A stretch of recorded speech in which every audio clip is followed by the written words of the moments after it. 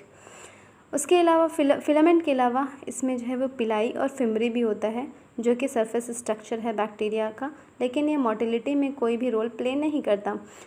पिलाई जो है वो इलॉन्गेटेड ट्यूबुलर स्ट्रक्चर होता है जो कि स्पेशल प्रोटीन से बनता है, और फिमरी जो होता है वो स्मॉल ब्रिसल लाइक फाइबर्स होते हैं जो स्प्राउट आउट करते हैं सेल से।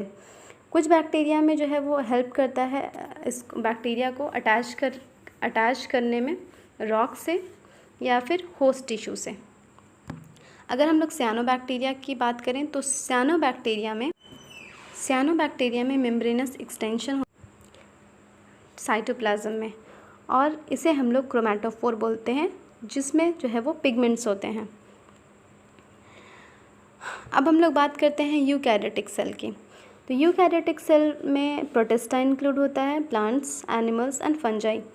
यूकैरियोटिक सेल जो है वो उसमें जो है वो एक्सटेंसिव कंपार्टमेंटलाइजेशन होता है साइटोप्लाज्म में through the presence of membrane bound organelle. उसमें जो मेम्ब्रेन बाउंड ऑर्गेनल्स होते हैं उसकी वजह से जो यूकैरियोटिक सेल होते हैं उसमें ऑर्गेनाइज न्यूक्लियस होते हैं विद न्यूक्लियर इन्वेलप।